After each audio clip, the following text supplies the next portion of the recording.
What you got in there? In here? Doom. Hello my friends, today we are giving you 13 facts about Doom. You know, the game created by id Software from the likes of John Carmak, John Romero, and Tom Hall. Yes, that game. So stay tuned.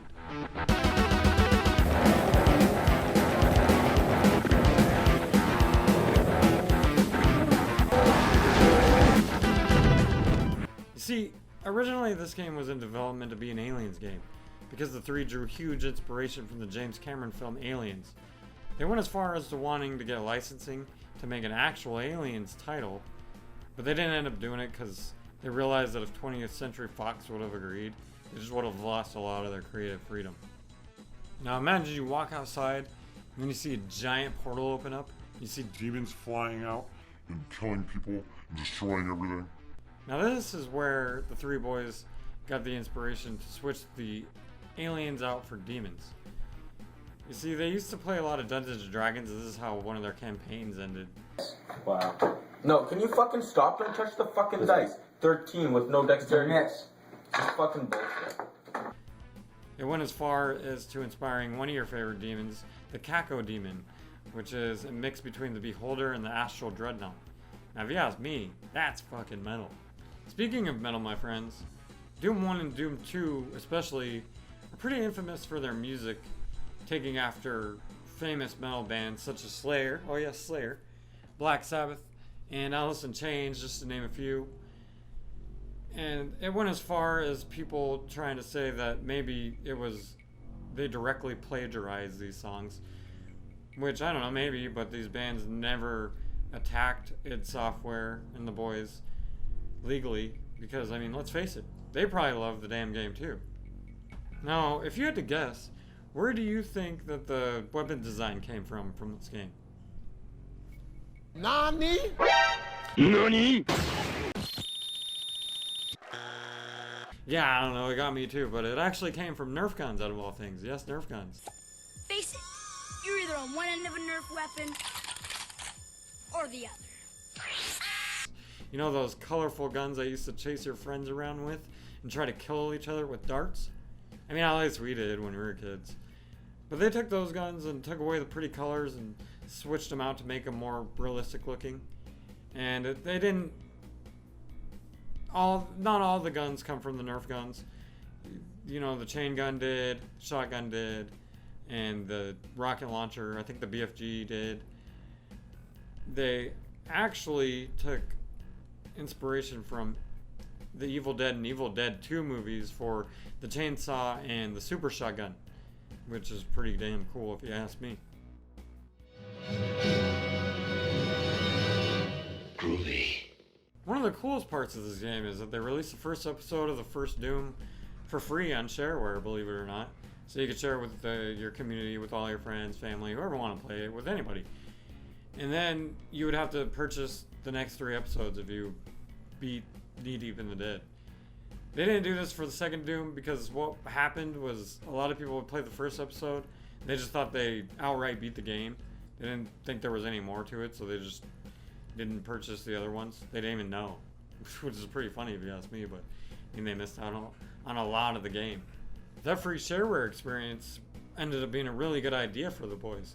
See, at one point in time, there were more copies of Doom installed on PCs around the world than actual copies of Windows 95. And I'm pretty sure it helped speed along the process of people even wanting to install Windows 95 on their computers. Oh yes, it wasn't just the amazing intelligence of Billy Gates. It was the help of Doom, I bet you. With this many damn people playing the game, it led to a huge drop in productivity in business and university around the world. You know, which of course this led to rules of when and how long people could play this game. Even the boys weren't safe. Legend has it that John Romero played this game so long locked in his room that John Carmak had to break down his door with an axe. Johnny! That, my friend, is gnarly. Legend also has it that John Romero actually coined the term deathmatch. That's where it first came from, was from the great old brain of John Romero. You know, I don't know if this is true or not, but I wouldn't doubt it. They were hugely influential with game titles around the world forever. So, you know, I don't know. But what I do know is that the term FPS, first-person shooter... Yeah, I like FPSs. What can I say? There's nothing like the rush of hunting people down and killing them.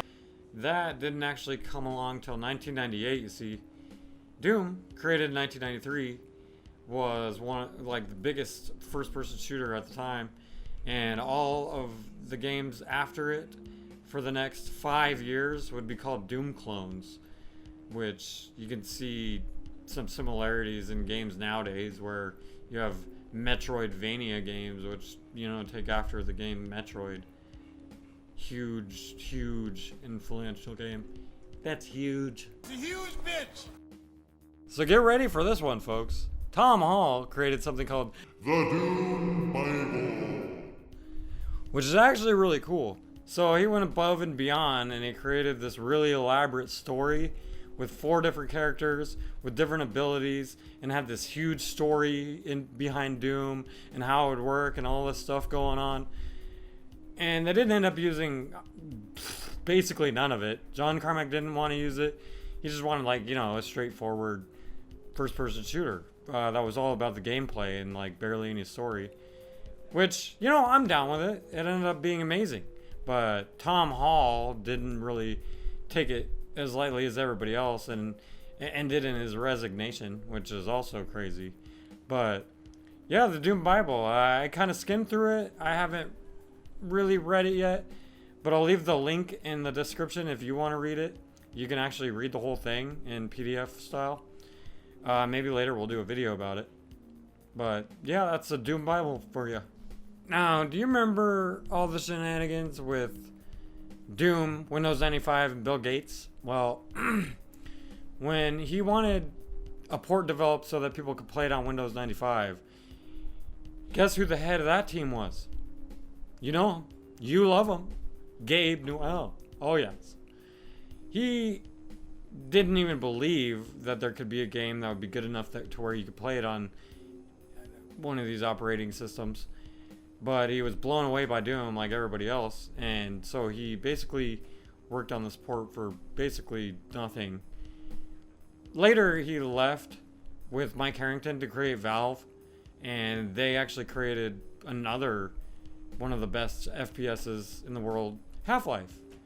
Half-Life actually later surpassed Doom, which is crazy. I don't think it should have, but I mean everybody else did, so what do I know? I don't know. I don't know anything. Shit, I don't even know. Like, I can't even tell you that. Like, you know, like, fighting, I don't know, like, never know, you know, like. So this game was so violent and so brutal that controversy followed, including the Columbine shootings and some congressional hearings, just to name some things, which ultimately ended up in the US creating the ESRB, which is an Entertainment Software Rating Board.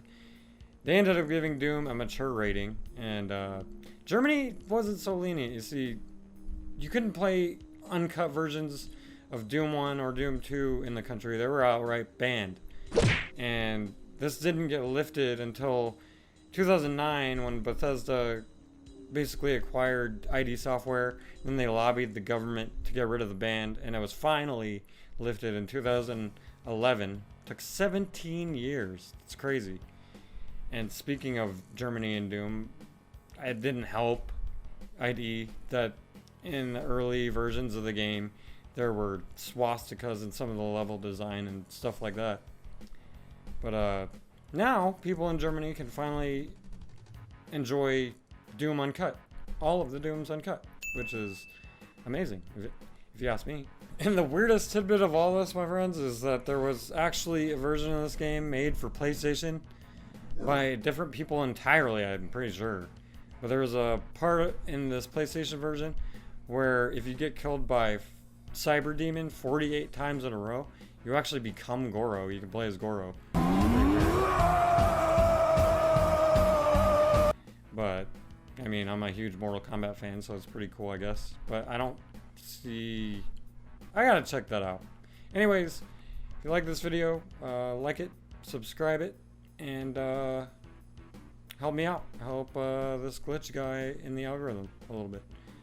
Anyways, catch you all later.